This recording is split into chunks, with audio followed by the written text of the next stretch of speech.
What is up guys, I hope everyone is doing well. In today's video we are going to look at a new gaming monitor from Viewsonic, and that is the XG240R.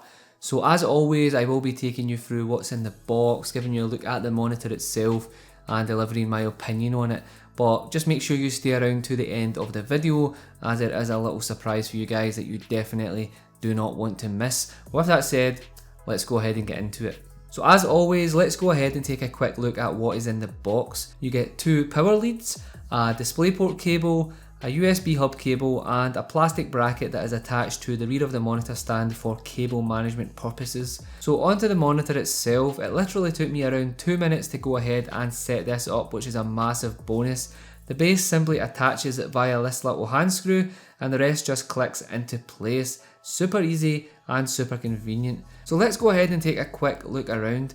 The base itself has this brushed metal look that looks pretty nice, and it's definitely of a good size and keeps the monitor nice and sturdy. Other than the Viewsonic logo and Elite branding from the front, this looks like a fairly plain monitor. There's nothing much that screams gamer to you, like red accents and all that other crazy stuff. But that is of course until you take a look at the rear. Because behind here you will find two diffused RGB panels that have a looping pattern, and if RGB is your thing then I'm sure this will look great against your wall. If however you prefer a single colour, you will be disappointed to know that there is no way of controlling the RGB other than having it on or off. Overall, in terms of looks, I would say the XG240R does look pretty nice. The bezels on the front also aren't too overwhelming, but let me know what you guys think down below, especially about the RGB. Is RGB on a monitor your thing, or is it just taking things a little too far? So on the bottom right of the monitor you will find all of your buttons for power and obviously controlling the menu.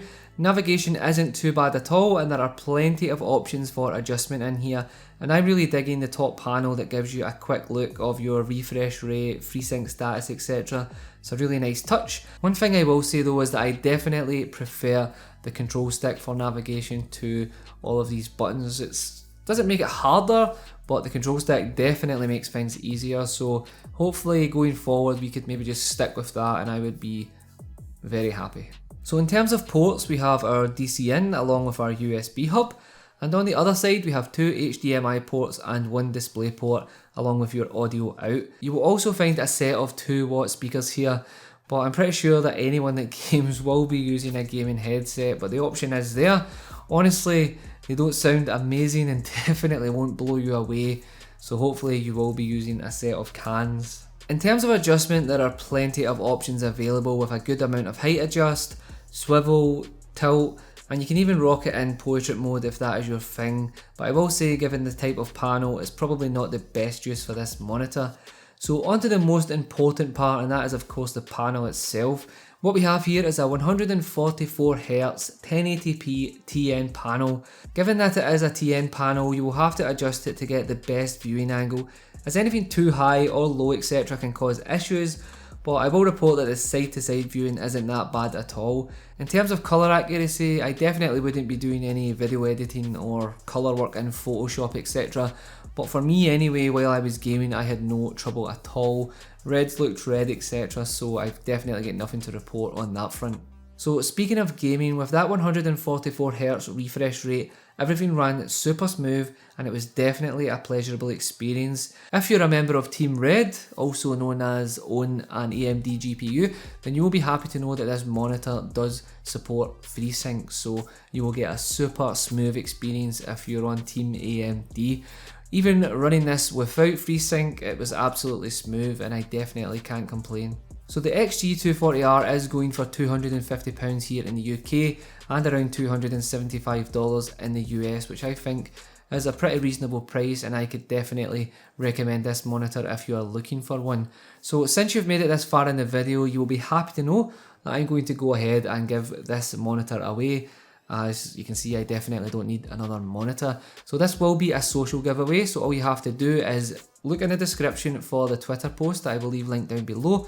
Simply follow myself, Viewsonic Europe, leave a little comment on the post and I will pick a winner in 2 weeks time. So just to let you know that this will be UK only, unfortunately, due to shipping constraints. Sorry I guess, but if you live in the UK and you're looking for a new monitor, definitely get entering, as I'm glad to be giving back to you guys, and a massive thank you to Viewsonic for hooking that up. So with that said guys, that was a look at the Viewsonic XG240R. If you have any questions about this monitor at all, let me know down below and I will definitely get back to you. Don't forget to let me know what you think about RGB on a monitor. Will we ever see RGB on gaming chairs? Who knows? So as always guys, thank you so much for tuning in. Stay safe, be kind to each other, and I will catch you on the next one. Peace.